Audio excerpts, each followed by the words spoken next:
Today on PTL, we flash out the LCS finals, prowl the playoff picture, and wrap it up with the latest installment of Shots Fired. Prepare your frontal lobes, because PrimeTime League starts right now.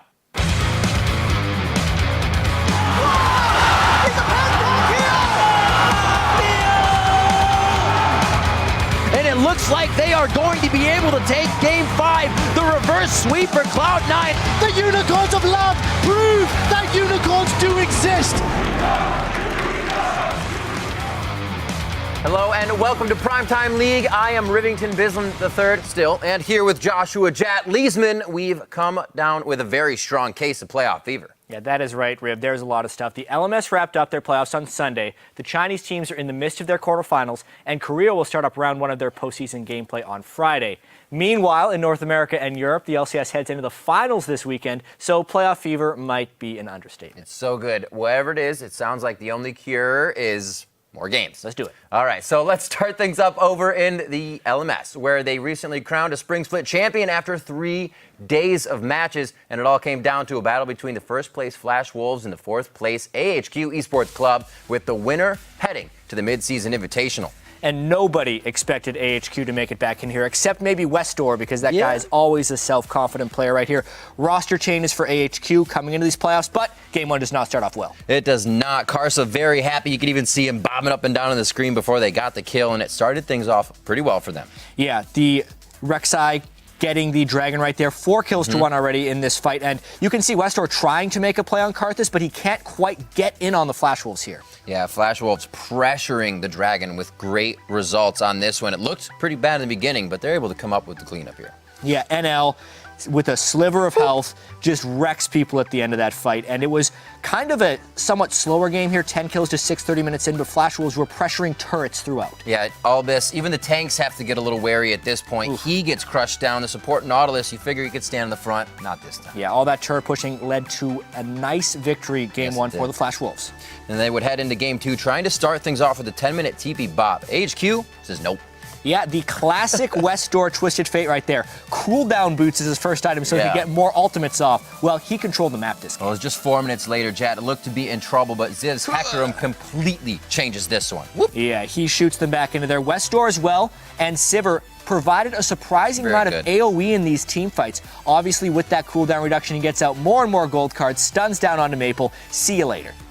Very nice plays from AHQ, all on the board together, and I love this use of on the hunt. Then the team gets in range, they get it, and they just died the fight. Yeah, what happened in this game? They have 11 kills to 1 at 20 minutes, and they're diving through. This was the number 4 seed coming into the playoffs, having to run the gauntlet just to make it to the finals, and they crushed Flash Wolves here in Game 2. A few more fights there.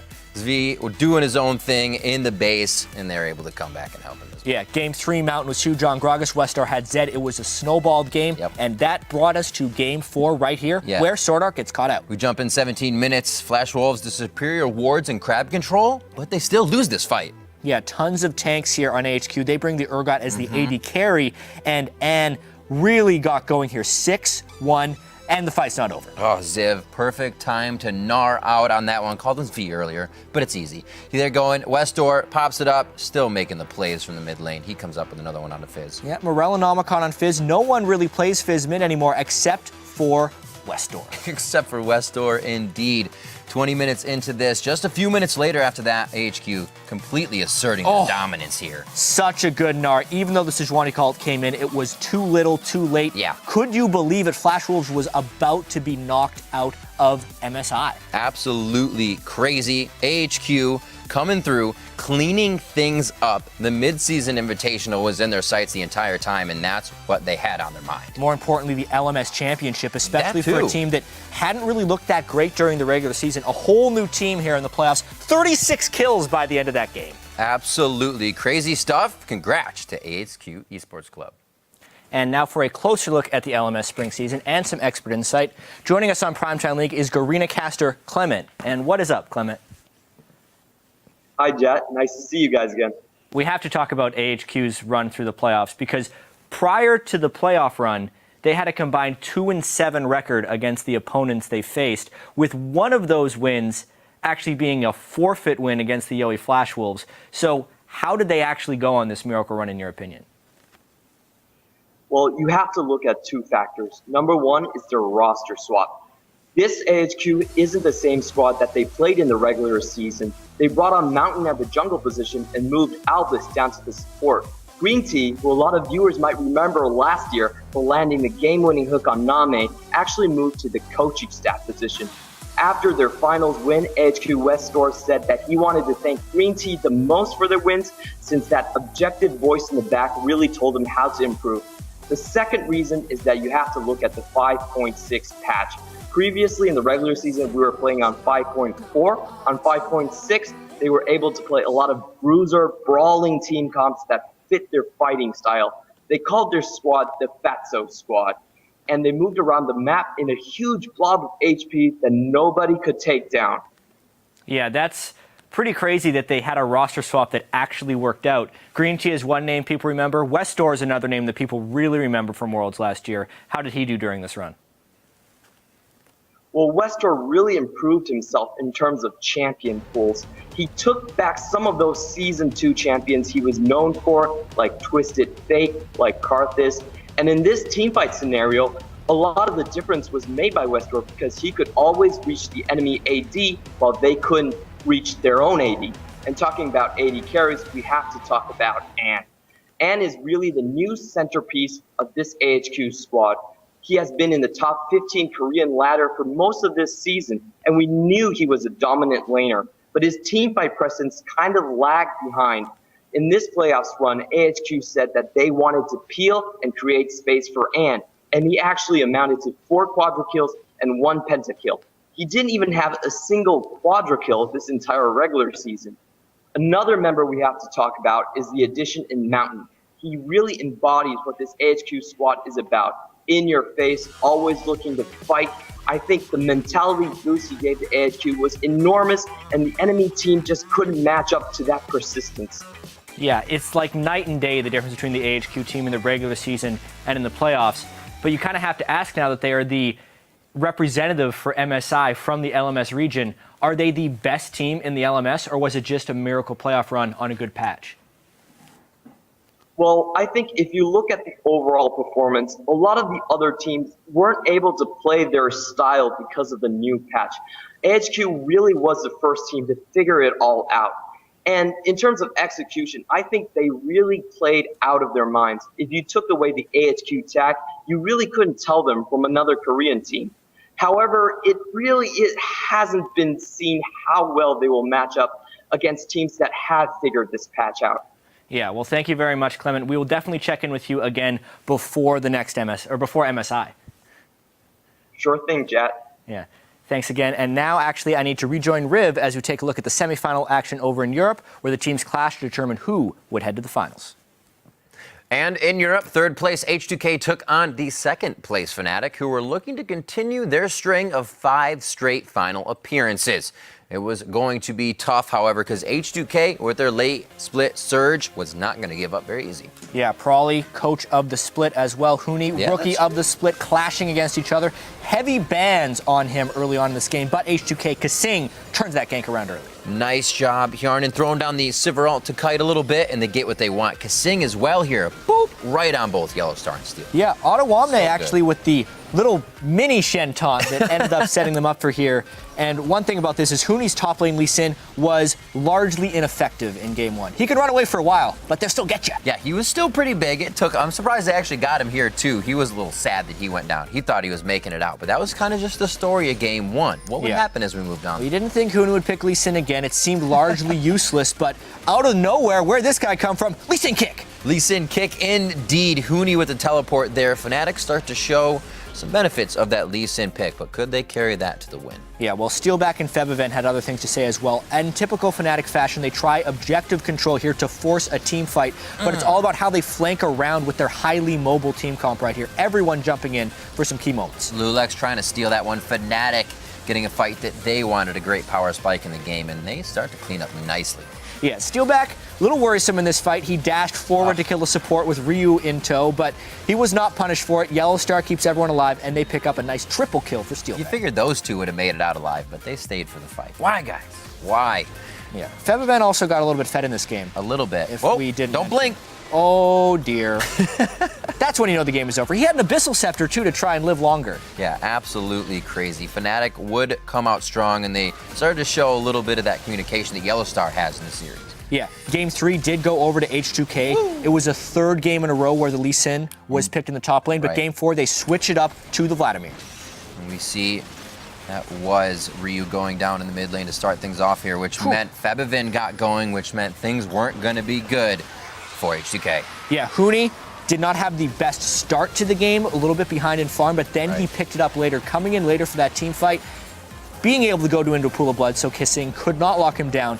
Really just gave Fnatic a nice lead here in the mid game. Yep, I think we all remember this play, the pie in the face to Ryu as Lulex goes down, and then the pie travels all the way across the map, and you'll see it. The pie is the rocket of Steelback. I mean, sometimes you're just having a good day. No! You're like, oh, you took my...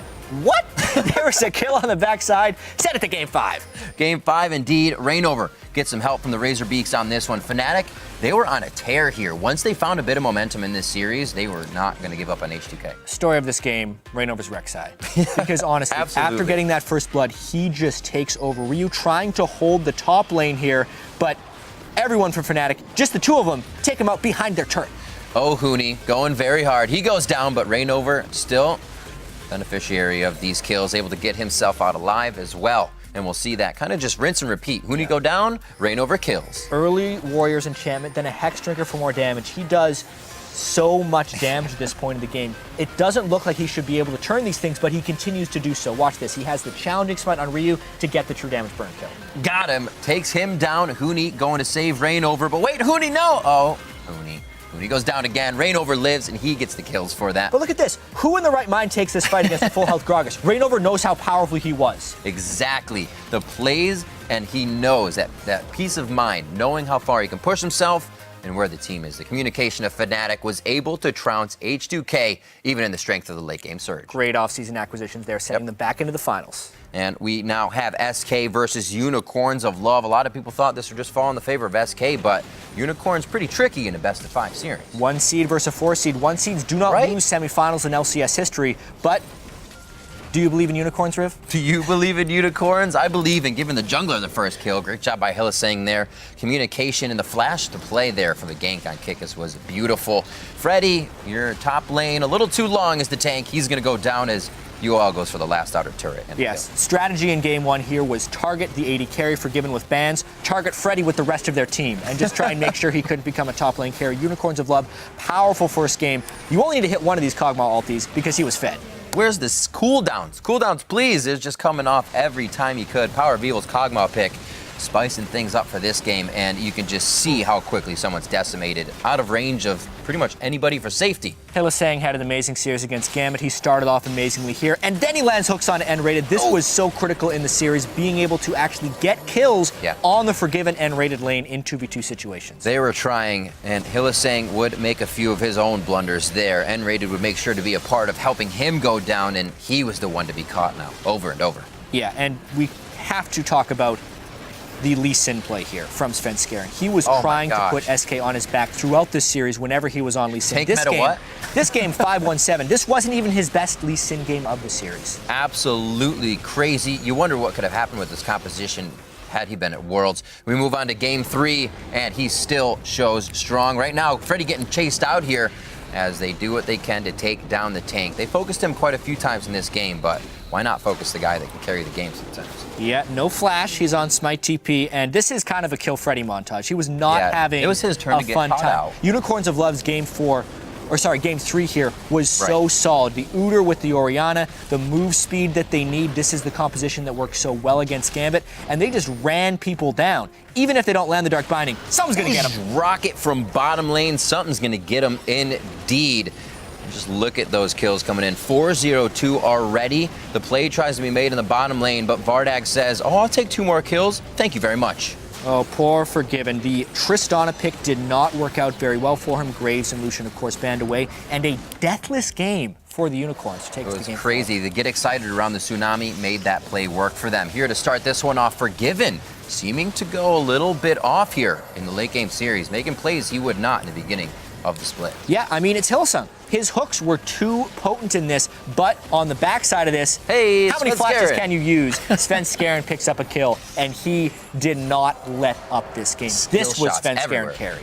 This was such an awesome game to watch. You could really just ask for a camera, be on Sven Skaren. And here I thought, why not kick Hillsong into him, kill him, right? It's because it would have been too far away. Now he has the option to pick up Hillsong with an awesome heal from Forgiven. It just went from bad to worse for Unicorns of Love here. Really did. No Orianna this time to protect Kikis's Udyr. Not as fast running around. And Sven Skaren, he was just getting revenge for everything that had happened so far in this series. Look at the timing on that take from his Max Q. range Sonic Wave into that. Beautiful job. Resonating Strike is a double kill and that draws to game 5. And everybody remembers what happens here in game 5 from Power of Evil. Best game of the series by far here. Power of Evil. Oh my God. Oh man, could you believe it? SK had the typical SK advantages. Early turrets, early gold lead. We've seen them snowball that into the victory again and again. But Power of Evil with the Orianna Shockwave kept this game close. And that was just the beginning of the madness. And UOL trying to get something here. While their base is being taken down, it looks like they're not going to get anything. And then the catch comes in. N-rated does get grabbed. The teleport's there to go back. And UOL were able to stop the bleeding quite quickly. Yeah, UOL had to go for that kill. Otherwise, their recalls would have continued to get caught out. The game did stretch, though. It just waited until UOL could find this big team fight. A huge team fight indeed. The wild growth going down, but not much can be done for the rest of the fight. They try to win it. Kikis, a beautiful Gnar ultimate throughout the entire time they need it. We haven't even had a chance to talk about the jungle Gnar, but that happened in Game 5 of this series. Kikis will play anything. Power of Evil's Orianna was on point. They shut down Fox's Zed, and Unicorns of Love, in their first split, head to the finals. Absolutely crazy. Throughout game of 1, you wouldn't think those guys would really have it, but when you put those guys in a best-of-5 series, it's a wild They'll card do anything. every single game. You have no idea what they're going to bring. So crazy Can't wait to for watch. that finals. After those 10 games now, the stage is set for the European finals this weekend in Madrid. First on Saturday at 8 a.m. Pacific, 5 p.m. Central European Summertime, SK Gaming and H2K will meet in a best-of-5 to find out who takes third place. And then the Unicorns of Love will face off against Fnatic to determine who is the top team in Europe. That finals will kick off on Sunday at 8 a.m. Pacific or 5 p.m. Central European Summertime. And now to add a little European flavor to PTL, let's bring in Battle Bunny Mr. Trevor Quickshot Henry. And we're catching him at home as he packs up to head to Madrid for finals. Thanks for joining us, man, on a little off time. How's it going, Quickshot? Very, very excited to be going to Madrid. Had to pack the bunny ears away and get my stuff sorted for Spain and the sunny weather. Of course, got to get your carrots, good eyesight, get those shot calls in. It'll be fantastic. So you guys had 10 exciting games last weekend in the semifinals, but what are you looking forward to in the finals? Yeah, definitely some of the best semifinals we've ever had in the LCS. And before I talk about the matchup for the final, one thing stands out for me. 9 out of the 10 players in the Spring Split finals here in Europe were in their rookie LCS season. And the last guy is an LCS veteran. 5 consecutive LCS finals. He's won 3 of them and attended 4 World Championships while all that's going on. It is, of course, Yellowstar.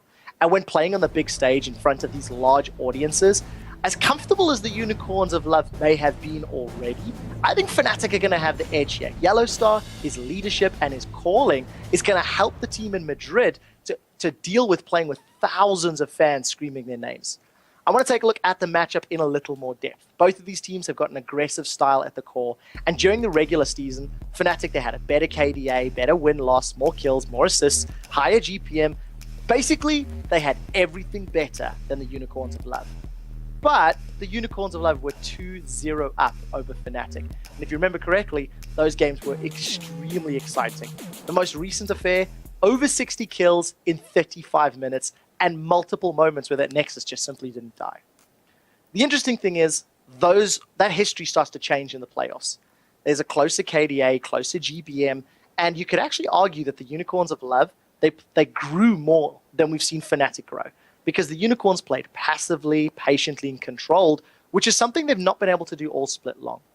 Finally, one last note on the big level picture. Both of these teams have to reevaluate their top lane TP Smite champions because they sucked. Huni on Lee Sin had little to no impact, and Vizichachi on that Shyvana, he really left me wanting more. All right, so both of these squads are filled with a lot of talent, as you were saying, but is there anyone in particular now you will be keeping an eye on? It's tough because I think everybody's going to be looking at Febiven versus a Power of Evil as being the marquee matchup. But I want to talk about some of the other head-to-heads, starting with the junglers between Reignover and Kikis. These are two guys that were fairly evenly matched in the regular season with a slight edge to Kikis. But in the postseason, Reignover has taken over in the numbers and statistics department, but Kikis has taken over in the shock and surprise department. The probability of Unicorns running a brand new jungle pick or a new champion that Fnatic have to adjust to on the fly is going to be extremely high, and the pressure will be on Reignover to keep his lanes in check. Somebody else who has to keep their laning in check will be the AD carries, who spent most of their time being carried by their respective supports. If you look at the damage dealt between Steelback and Vardags on their opponent's team's champions, these are the two lowest ADCs in the league. And that is both regular season and in playoffs. So the real question is, whose backpack is it anyway? Because Yellowstar and Hellesang are redefining what it means to support carry. Hey man, 80 carries are just supposed to last hit. It doesn't have to be that much damage, right? So Quickshot, let's put it all on the line now. Who do you think will win it? I knew you were going to ask me this question, and I've got no idea. Because in theory, Fnatic are the stronger and the more consistent team. But my gut tells me, oh, that's not fair. That's not fair. Look, Unicorns have got something magical. SK were the stronger team. Unicorns always beat teams above them. But Fnatic should have the edge. Look, Unicorns redefined history. They beat the #1 seed. I have no idea, and I'm not going on record. I'd say that sounds pretty accurate. And maybe we'll see some more innovative picks to come. Quickshot, as always, thank you for joining us. And we can't wait to find out what happens this weekend. It's going to be exciting. Yes, definitely will be. So, guys, I'm jumping on a plane to Spain. I'll see you around soon. Oh, dear. Now let's wing our way over to Phreak as he takes us through your tweets. Thank you very much, Riv, and thank you to everyone out there who tweeted us with your predictions. After a severe drought, the Hall of Fame is ready for more members. Let's take a look at the winners. Last week, we asked you which teams will win the European and North American LCS semifinal matches and how many total games will be played. To enter the Hall of Fame, you also had to tell us who would win the LMS championship and in how many games that would be.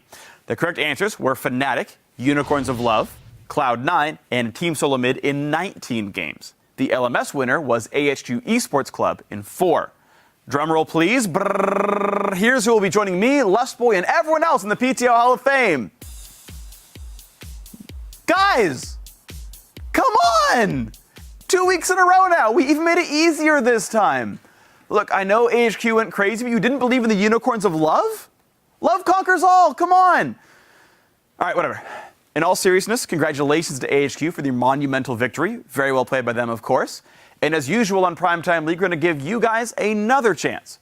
This week, we'd like you to tell us who will be the most played champion in each of the 5 roles across the 4 remaining premier playoff regions. That means North America, Europe, China, and Korea.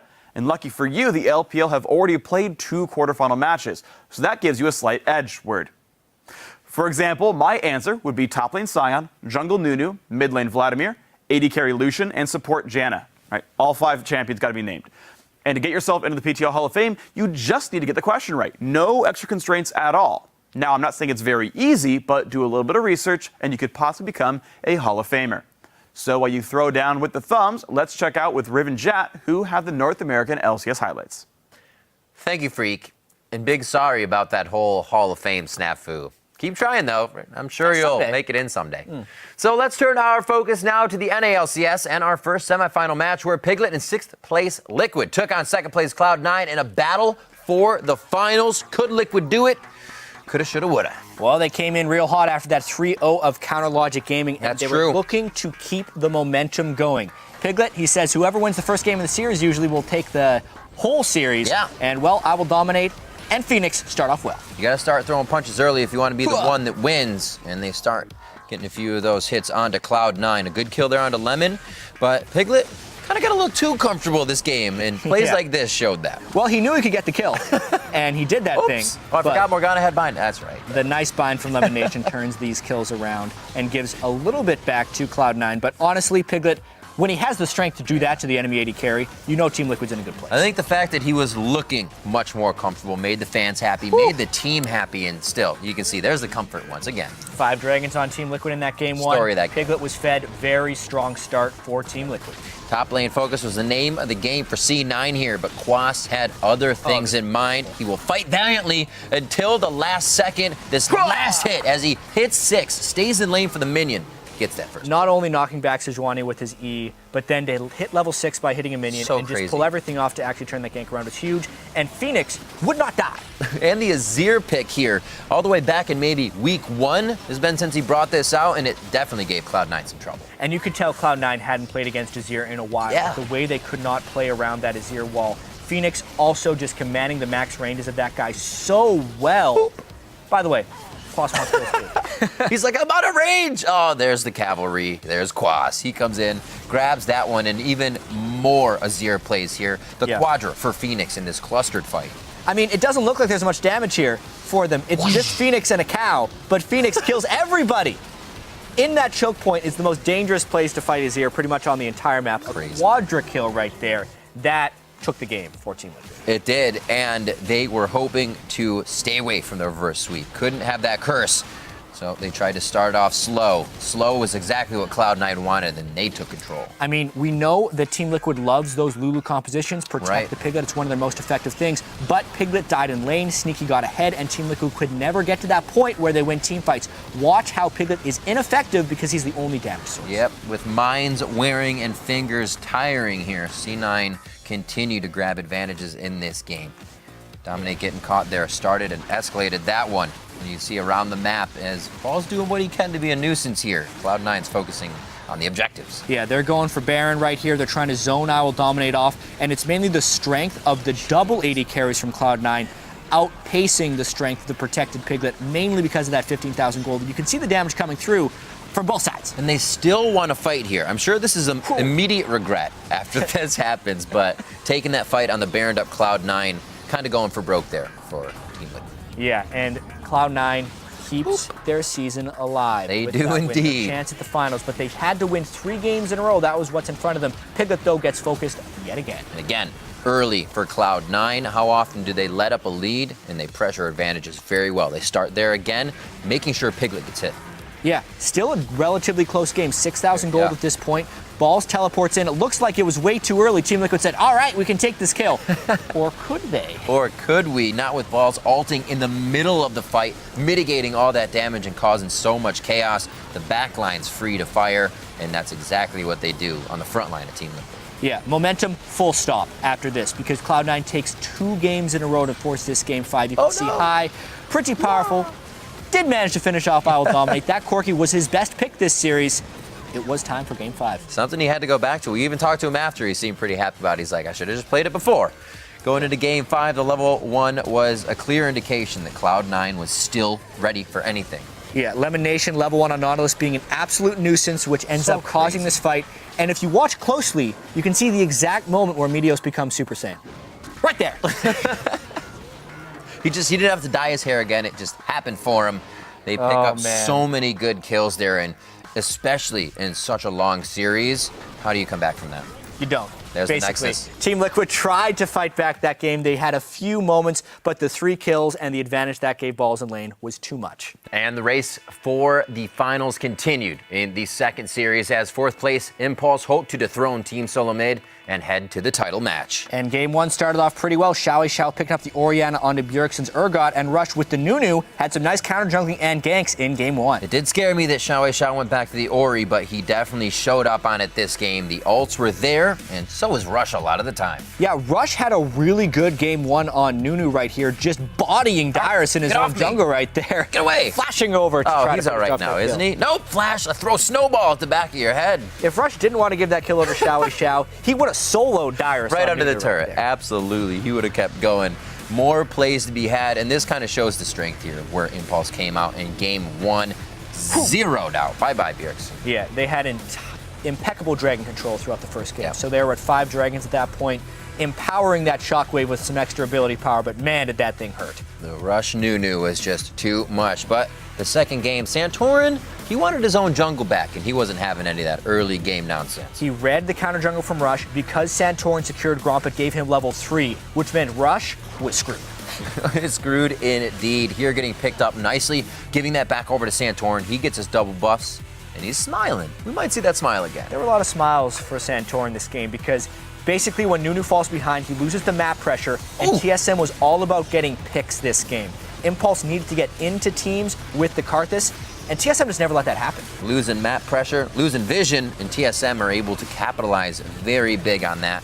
Picking up a few kills for themselves here, eventually leading to a final one when they say, just bait him in a little bit more. Hook, line, and sinker. Using Baron as the threat right there because they already had a few kills. It didn't matter if they sent a Karthus towards their team. Santorin fearless. Hey, there's that smile again. Smile, shing, right off the tube. TSM waiting and baiting once again here. No minions even in mid. Impulse kind of back and forth, a little bit of miscommunication. TSM waits until they can get the catch. This time it doesn't come from Santorin, but instead comes from Lust Boy's hook.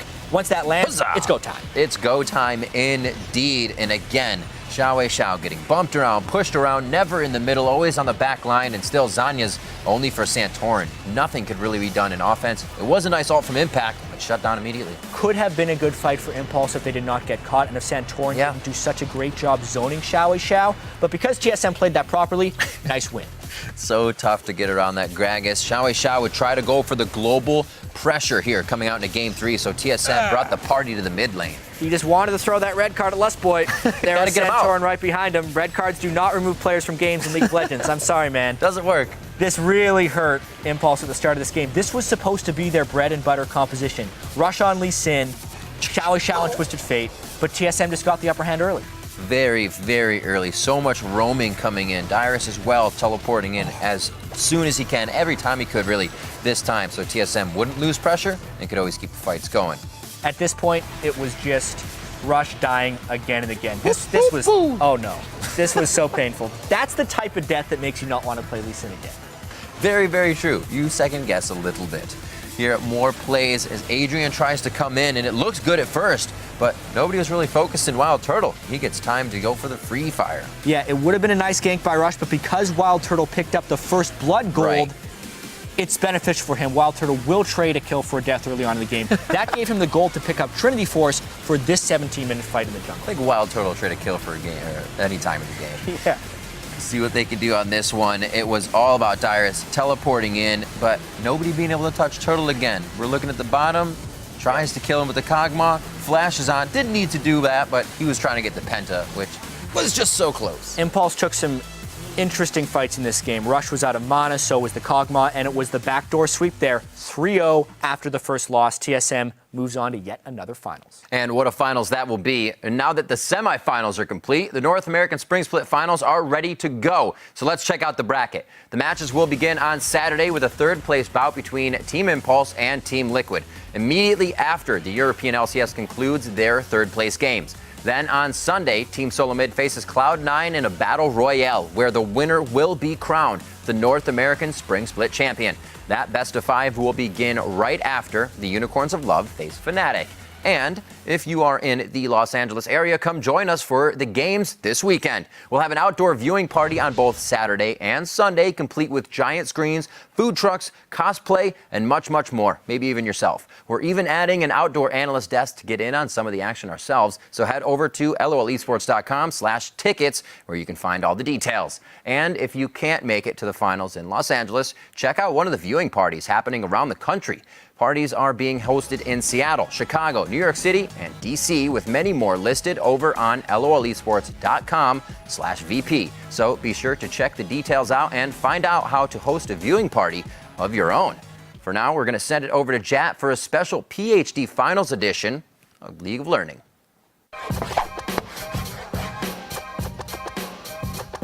Thank you, Riv, and welcome to another edition of the League of Learning. This time we take a look at Cloud9 versus TSM. But to understand this matchup, we have to go back in time to the history of these guys. Who has won what and when? Right here we can see, obviously, Cloud9 dominated the first 2 splits against TSM. But if we look recently in the last 2 splits, TSM actually holds a 1-game edge over Cloud9. So it has actually become a rivalry, not just Cloud9 destroying Team Solo Mid. Now I want to look at just this split. This includes the tiebreaker game and the playoffs as far as damage dealt to champions per role, percentage of teams roll. Right here, top lane, there's an edge for Balls. Mid lane is a huge edge for Bjergsen. And if we kind of look at these two different teams, TSM has a mid lane and 80 carry focus for who deals their damage, whereas Cloud9 is more balanced, with Sneaky still dealing a whole bunch of damage. Lane by lane, these guys have pretty interesting matchups as well. Balls versus Dyrus, you can see the KDA edge definitely goes over to Balls, with Dyrus having almost an entire death more per game. Kill share, which is percentage of teams' kills, and kill participation, Dyrus is low as well because he's often left on an island, and when you're dead, you also can't participate in team fights. But with all of that, Dyrus still manages to have a slightly higher gold per minute than Balls, which is impressive and keeps him in the game later on. One of the reasons TSM can survive with someone having such low kill share and kill participation. Looking at the jungle matchup, these guys actually stack up pretty closely. Meteos used to be known as the KDA king, but Santorin actually has a higher KDA this split. Gold per minute, though, Meteos farms a little bit better, has higher CS, and the ward's kill is pretty close. This is a really dynamic matchup. It's crazy that Santorin is stacking up with Meteos in stats this early into his LCS career. Looking at the mid lane, though, is where we see some of the biggest differentiations. Bjergsen crushes high in kills, deaths, and assists ratio right there. More kills, fewer deaths, more assists. The best of all the worlds. Also a massive CS differential advantage. Bjergsen crushes his opponents, whereas High barely stands even. Kill share is also huge, but High makes some of it back with his incredible warding stats. That's wards purchased per game, 12.6 for High, and more than double the wards killed per game that Bjergsen has, which does keep Cloud9's vision game top of the league.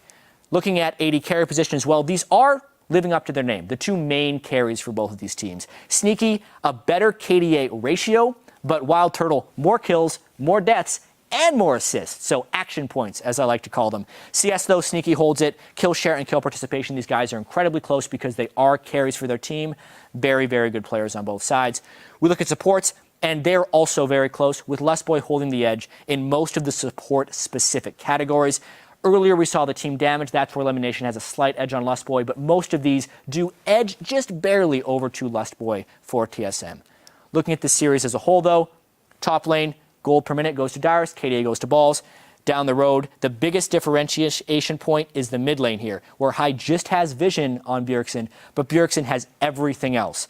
There's a lot of close matchups here, but I think that mid lane will tilt it in the favor of TSM, making them the favorites in this series. But as you can see from these stats, it's very close. That actually does it for this lesson of League of Learning. So let's go behind the scenes and listen to the pro players, because now it's time for mic check.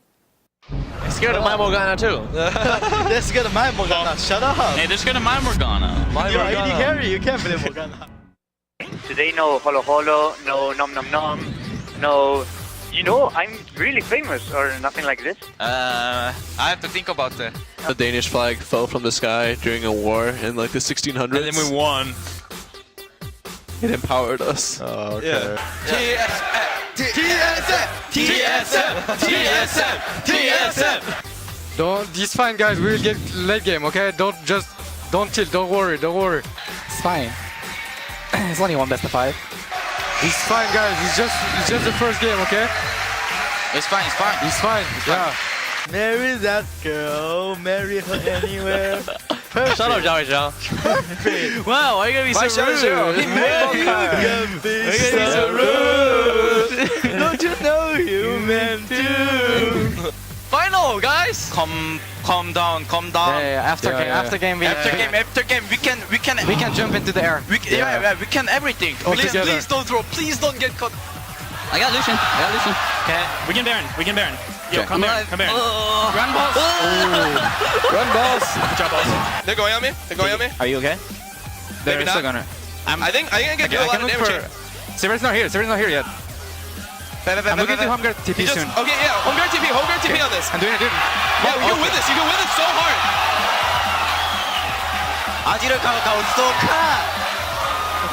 Okay, keep him in. Let's go Baron! Baron. What? Oh, wow, that's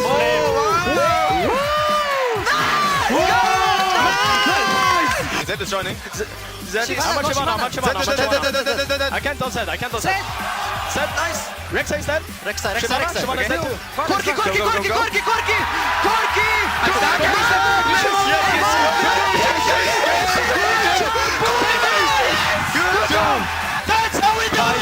guys. I just love you.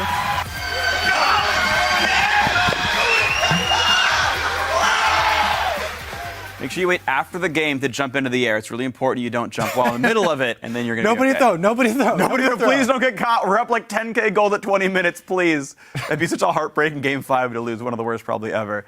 Anyway, guys, forget about doctor titles. I'm here with Professor Kobe as we take a look at what's happening over in the Chinese playoffs in the LPL. Up first, 8th place Team WE, who qualified for the playoffs by the skin of their teeth. Their prize for making playoffs? Facing first place Edward Gaming. Yes, and it does start off how you would think it would start off. Edward Gaming here in Game 1 with some pretty good early moves. Clear Love on the front line on that Gragas. And Deft gets the AD carry Urgot, so popular over in Asia. He pretty much just doesn't get touched. He's like, Nuno on top of me, enemy champions on top of me, whatever, no big deal. I'm Deft, I'm tanky, I'm Urgot. Let's go kill some tanks. Yep, even with Sion there running around, doesn't even know where to go. Oop, Coral comes in, takes out Mystic. Yeah, Coral has been huge all series long. So far, 5-2 in this game. Well, let's find another fight, and let's go watch Coral kill some more people. All right, once again, Clear Love right on the front line, getting hooked in just like he wants. All planned. Well, guess what? Coral comes into the back line, pushes people around, chasing down Mystic throughout the team fight, and he gets to do nothing the entire time. Lucian gone, Vladimir dead as well. EDG tanky enough to chase them down through the map. Fed, Horsey, just pretty much the bane of any AD carry there. Mystic not really getting to play much League of Legends. Unfortunately, no. A bit of a Dyrus move right there. One more fight. All right, Clear Love in the front lines. Deft in the back lines, trying to put some damage in. He's on Jinx, gets stunned for a good long time. The fight continues. Pretty long one again. Yeah, this is actually a really good Azir ultimate, but Deft decides to flash over it in the end and pick up a couple more kills. Gets the zap on Conan as well. Really nice. But guess what? Azir shows up, and she is showing that he is a very strong Azir player in this series. Nobody flashes over my wall and gets away with it. Yeah, doesn't happen too much here. Once again, WE in the front lines, doing what they can with Spirit. A Jinx rocket comes in, and Deft just keeps getting so much cleanup in these team fights. This turret's almost dead, by the way. Knocks it down. Good choice. Gets excited off of the turret, and they're gonna go for some extra kills. And the crit. Double kill off that one. The rocket crit, one of the most satisfying things as a Jinx player. Third kill comes in, somehow stolen by Shyvana. That's 3 kills for Deft. And red buff. He barely misses a pentakill. Somehow the damage over time from Shyvana burnout stole his 5th kill.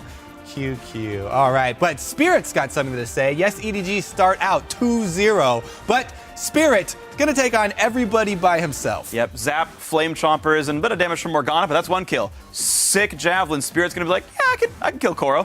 Flash kills him. Clear Love shouldn't be here anymore. Spirit really wants to win this game, so he's gonna get some kills. Yes. What was that? Maybe a 1.2 versus 3? Yeah. Comes out ahead. 3 kills there for Spirit. That means that he's gonna have a pretty good game. Yeah, Clear Love tries to do what he can. Black Shield, nice by Conan, and they re-engage. And you in here playing Galio on this one. Now he's surrounded. You don't need the ulti to taunt the team. Yeah, EDG start out 2-0, but Galio pick and Spirit getting fed start to go the other way. All right, game 4. One more chance for W to stay in this series. Clear Love gunned it out a red buff, and now it's Mystic's turn on Jinx, but that shockwave gonna make short work of him. Yeah, what a shockwave here. Coral, though, gonna do his best, try and get over there and protect Deft, but is successful. Yeah, stays alive, okay. 10-10 in kills. EDG up about 2,000 gold right now in this game. Aluka also gonna chase down for 1 more kill, and again, this would be the game that would send Edward Gaming into the semifinals if they could win it. And the team fight's so far going okay for the red side. Yeah, a bit of revenge for the Ents there. Coral taking down Sion. Down 1,000 gold with a go, and they take up Baron. WE with a great Azir ulti as well. Mystic on the back lines, getting free damage output.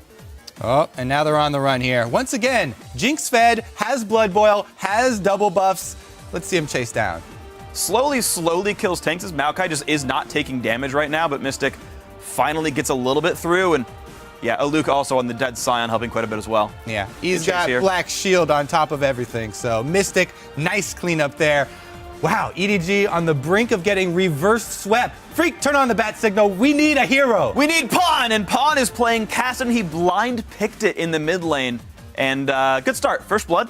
Okay, Pawn, what else can you do? All right, he's a little bit sick, but First Blood's gonna cure pretty much any illness he has. Yeah, well, nice Gnar ulti into the wall. Aluka, ulti on for himself, but guess what? 3v1, that'll work. Pawn, go do work, homie. Time to dive. And Aluka goes down. Another kill over to EDG. All right, Pawn 1-0-1 so far. That's working well for him. Another engage in the mid lane, 12-5 in kills. And Deft and Pawn just go right into the back line here. Oh, Koro shoves everyone down the lane, and Azir tries to answer. Yep, a couple of kills picked up, and just the chaos allowing Pawn to go into the right side. Kills off Conan. Deft is there as well. The teams have actually swapped positions on the map at this point, but it's a big team fight cleanup for Edward Gaming. Yep, everybody moving around. Pawn, the mobility champion, Kassadin, get to clean up the rest of the fight, and EDG come back. Yep, 5 games to go on. Now next up, early this morning, 4th place Vici Gaming faced off against 5th place Invictus Gaming in China's second quarterfinal match, and it starts off with a Son of Hitong. All right, let's see here. Kid gonna pop up the Silver Ultimate, but he's on the wrong side of things. And Vasily on Lucian actually gets a really good start to this fight. 2 kills so far. Gnar ulti, Gnar stun, not quite going to be enough. Zitai will eventually be a casualty, and this game starts out 4-0 for Vici Gaming. Vasily back on Lucian. Beautiful things.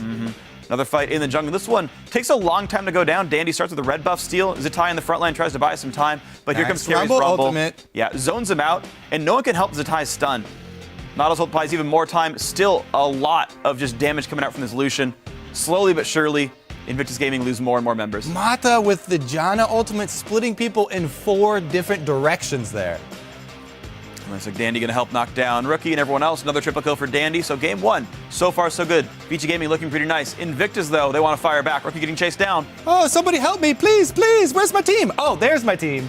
Whole team is there. Double man body slam. Glitterlance buys a bit of time, and Dandy in a real bad spot. First blood for Twisted Fate. Let's keep going though. Gold cards are good. Yes, Rookie, he's got double buffs and first blood money. Gonna go ahead and pick up some more. Why not? All right, there we go. 2-0. Good start to this game, 4 minutes in. Invictus looking to make the comeback in this series. Fight in the mid lane. Mata does not land the box. Does get a hook on the Kid, but Kid gonna flash away and stay safe. Oh, Vasily jumps in there with Urgot as well. There's the charge from Hecarim. But it's just a Hurricane Callista getting so line. much time to hit everyone he wants to. Really nice performance here by Kid. Just keeps crushing health bars. Hecarim goes down. Vasily going to have a really hard time on Urgot there. 3 kills picked up. Make that 4 quadra for the Callista. And that's going to be the game. Let's see here, though. Dragon picked up. But Invictus Gaming, they have Kog'Maw and Cassiopeia. You might stun Cog. You might do a lot of damage to this guy, but it's not going to mean too much. Watch this Kog'Maw. Okay, Glacial Prison. All right, Nautilus ulti as well, but Rookie's here on Cassiopeia in the front line doing so much work. Yeah, the 2 carries here switching off, and now they focus fire. Yep. All right. So good start to the first Dragon. 4-1 in kills. One more time. Invictus Gaming looking to make this a 2-1 series here. Dandy goes in, misses the prison. Yep, good split there by IG, and the reset from Kitties on that Janna. Big stun to the wall, buys what time they can, but the flash over the wall by Cassio means she can come back in the fight later. Oh, Cacao! Yep, Cacao buys some time. Kid on Kog'Maw eventually will get wailed upon, but already too many kills picked up by Invictus Gaming here in this fight. Yep, Janna plus Lulu going to be able to buff him up. Nice knock up there, 2-man Janna. Rookie does get hit up, and we're seeing the teams kind of have to scatter. It was actually a fairly close fight overall. Yeah, VG able to get one off the back there, take it down Cassiopeia, but now they're trapped inside their own base, and Cacao on the front lines. 5,000 gold lead. Baron buff as well, going to help. The ulti from Sejuani has no follow-up. Cacao just taking for some time, just waiting for Cassio and Kog'Maw. They back up off Nautilus ulti, the knockback into Carry, who's now mini Gnar, means he's a quick kill. Yep, gonna melt him. Double shields over there onto Kid. Also Cassiopeia. Damage over time here. Ripping through VG. Hitong lives, but I think his base is going to die. Not going to matter. So game 4, all right. Match point for Invictus Gaming. And Zitai, a converted top laner to make room for Rookie in the mid this season, takes down Carry, one of the best top laners we've seen all season. Ooh, playing that dangerous game. What a close first kill right there. Second one, not going to be so close. He's got a Trinity Force, and he's level 12. He's 2 levels up on Carry. Quick tower dive. Thank you for the 350 gold. Ouchie, ouchie. That Aurelia is going to be a problem. And he has been all game long. One more time, Baron, nice secure by Cacao, and Invictus Gaming wanted to close this one out as Dandy has nowhere to go. There's a quick kill with the Rend, and let's go dive on in. Goodbye. Yep, easy consume combo there from Cacao, and the defense is complete. IG looking to end this one in 4. That's going to do it. So congrats to them for the playoff win. Let's take a look now at the LPL bracket. There are, of course, 8 teams competing in the playoffs. There's still 2 more quarterfinal matches to go as OMG faces LGD on Thursday and Snake takes on King on Friday. And the LPL semifinals will begin on Saturday as Edward Gaming faces Invictus, with the winners of the next 2 quarterfinal matches doing battle on Sunday. And to talk about those quarterfinal matches and more, let's bring in Julian Pastry Time Carr. How's it going, man? I'm excellent, Phreak. How are you? Pretty great. Going to talk about some Chinese League of Legends. First off, quarterfinal number 1, Team WE versus Edward Gaming. Went to 5 games somehow. What happened? Very dramatic things happened. Pawn swooped in Game 5. Spirit went off in multiple games there as well. World just looked like the team that they've been building up to for the whole season, and as it turns out, they managed to stretch EDG, who were playing with a sub-mid laner, to be fair, to force them to bring their main mid laner back, and of course to that 5th game. Yeah, bringing Pawn out of the hospital to play in the 5th game and take home the victory. Really, the question that's going to pop up for everybody, if EDG are forced to play without Pawn continuing, are they going to be the same powerhouse? What's the rankings going to look like? This kind of shakes everything up, right? Yeah, absolutely. I mean, to be clear, Pawn tracked himself out of the hospital. No one else tracked him. He decided he wanted to go play, got himself to the venue, and were able to somehow play a massive Kassadin game and really carry for the last one there. As far as EDG's strengths go, I think they're still a very good-looking team, even with you. But for Pawn, he's a big playmaker on the team. You can tell when he's picking big hyper-carry champions like the Kassadin, able to come in and just have one game that absolutely goes off and is able to carry his team. You certainly a solid player, but more of a role player. Again, known for his wave clear hilariously. Apparently doesn't like that, but he likes to play a lot of Ziggs, lots of Orianna, and he played just fine, to be honest. It was Clear Love mostly that was causing the problems in World Elite that kind of caused him to lose a couple games towards the end. All right, so EDG looking okay. Let's talk about the other quarterfinal then. We had Vici Gaming pretty hyped up against Invictus Gaming in another pretty fun series. Yeah, that was even more interesting to me, to be honest. Vici came into the end of the season looking almost unstoppable. Mata, in one of his last games of the season, hit every hook on Blitzcrank. They're going off playing fun stuff, and suddenly it seems like momentum's with them. And then IG just casually never let Vici play how they've been playing when they've been winning at the end of the season. Vici couldn't rotate. They got completely shut down by IG, and IG wouldn't have been doing anything crazy or super aggressive. It was really odd to watch, but IG played really fantastically.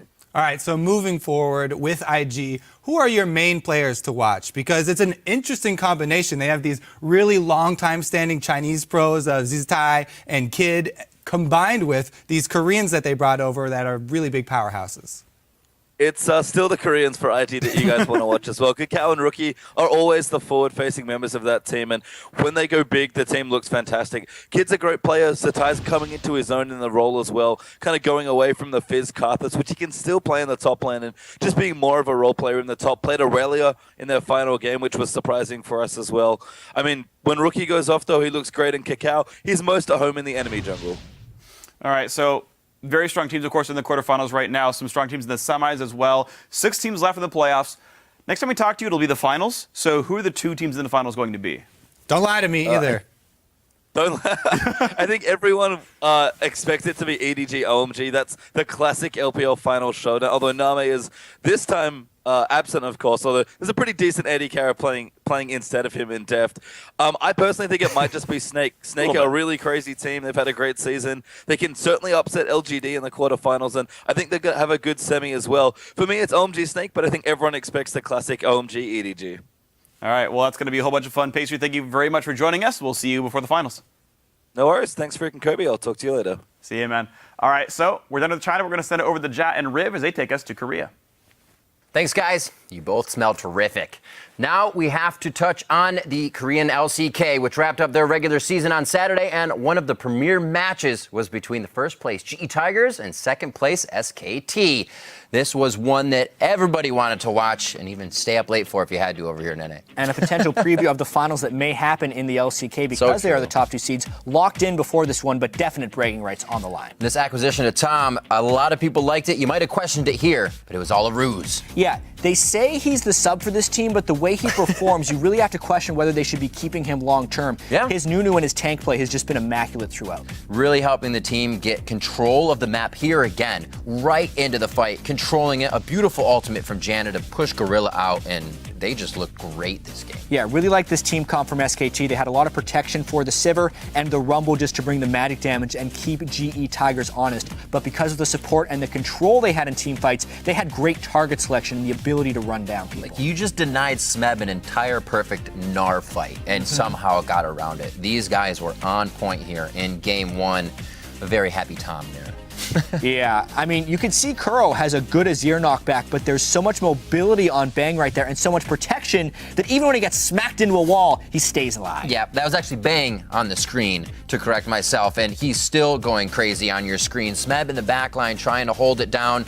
Bang picks up another one as Marin, hey guys, come follow me, I'm still partying. He was pretty deep in, but you can see SKT never giving up the chase in these relentless pursuits. Yeah. 11 kills to 2 by the time that fight was over. Bring on game 2. We jump in here, SK already with a bit of a gold lead coming in, and they were not going to let GE try to get this dragon.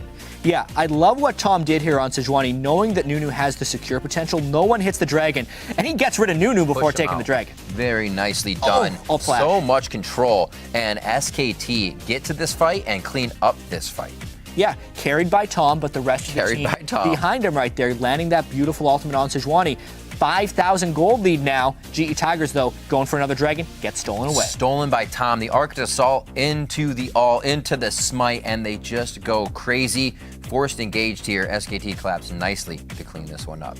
Yeah, it looked like SKT had a nice little lead here. 2 dragons to 1, killing prey, but it's very difficult to end games against Azir Kog'Maw. GE Tigers fought back, getting the Baron actually right here. But SKT, let's see how they fight. They fight it very well. Nobody's really in Lee's absolute zero ultimate, and Faker to the front line immediately does go down, but the team knows what to do with the rest of this fight. Crazy, crazy fight. GE Tigers had prepositioned at Baron a couple of times. One time, Tom had a game-saving ultimate to keep SKT in the game, and they avoid going to a third game. SK actually takes it 2-0 over GE. Happy Faker indeed, and that sub Tom got to play the entire series. Yeah, maybe they'll see him more in the playoffs. Maybe we will indeed. Ultimately, that match only gave SKT bragging rights for now, as their seed positions in the playoffs had already been decided. And those playoffs start in 2 days, so let's check out their bracket right now. Jin Air Green Wings will take on CJ Entis this Friday in round 1. And the winners of that match will face SKT on April 24th, and whoever comes away the victor in that series will move on to face the GE Tigers in the Korean finals on May 2nd. That's right. And on the flip side of the playoffs, we have the LCK Summer Promotion Tournament, and that will be changing this year as Korea moves to a 10-team league, starting with the summer split. Yeah, that means KT Rolster and Najin will retain their LCK spots, while Incredible Miracle and Samsung Galaxy will face off against the 4 top-ranked challenger teams. Incredible Miracle will be seeded into Group A, and Samsung will be in Group B. Then they actually get to choose their opponents from the 4 challenger squads in an alternating order, with IM picking first. The 3 teams in each group will then play a round robin, and the top 2 teams in each group will join the LCK in that summer split. And those promotion matches start up on May 13th, and we'll keep a close eye to find out who the 4 newest Korean teams will be.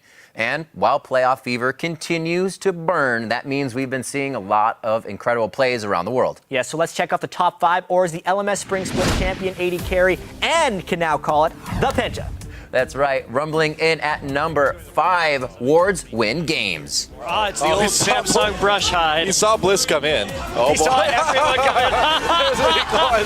Oh, man! No way! Oh, a double kill for Duke. And here they come, ult on to Kuve, ending this one in style. Oh, that was one of the saddest things I've ever seen. Launching in at number 4, Steelback snipes Ryu's Diana. All planned. Picking a fight on the way as well. Oh, Lulex tries to knock him back. Ryu also very low. Febivin has turned his attention there. And now back to the top side. We'll see what can happen as the rocket isn't needed. Febivin comes in with a pick on Kasing, but he still gets a kill. Obviously, 2-2 fight is heavily in favor of Fnatic, while the rest of the team will get a pick on the Kasing. He flashes, and then Steelback, I believe he's like, he would almost hit Kasing. Oh, he would actually have hit him. And then he gets another one. Riding in at number 3, Ella tries to give Cola the death sentence, but he says Here's Crystal nay. able to use that martial poise. Another one comes down, and Crystal able to snag that one there as well. My goodness, the longest death sentence in the history of things that have been sentenced to death, and Ella still gonna survive. That was a beautiful passage. At number 2, Power of Evil took command of the game with his shocking steal. If a good shockwave hits, I think that might be the only way. Freddy, Dragon's Descent into the river. Baron will be secured. No Stolen! It is stolen! Power of Evil has kept Unicorns in the semi-finals.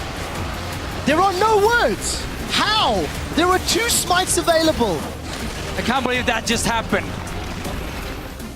And topping it off this week at number 1 was Ann's Penta. 小叶叶的荣耀头盔又往前冲刺，小龙这边也很混乱。他说：“你们2个人到底是怎么样？到底是谁打谁？”人马冲进来了，人马冲进来，小安往后拉掉，后领直接被控住了。后面太阳神剑的进场，但是小安直接站在原地，在机场里面把所有人给击杀。安魂曲也要炸下来了，只剩下卢比一个人在后面，非常的无助。乔维跟 Wins 这边都已经扛不住了。Wins 虽然在死前有带走一个人头，但是小安拿到了一个 Triple Kill，Mountain 留了一个，又要来了，又是这3个人，一个。 2个打，最后哇，一个 Penta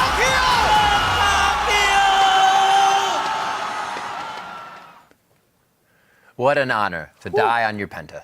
Yeah, and such a big moment, too. That game was so 95,000 gold on each side. That was crazy. Yeah. Hope we get some of those for our finals. Remember, you can always tweet us with your favorite playoff plays. Yes, just send them to @LOL Esports along with the hashtag #ThePenta so we can include them in the next episode. That's right. And with that, the sun has set on yet another Primetime League. Now, well, hold your horses, Riv. We have seen that the playoffs can be a deadly place for some teams, but nowhere seems to be as dangerous as being in Shox' sights.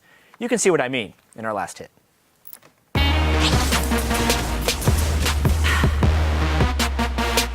For a deeper look into that Game 2 win, let's send it back over to Shox and friends at the analyst desk. Friends, I don't know about that. Just kidding. Very happy to have you guys here.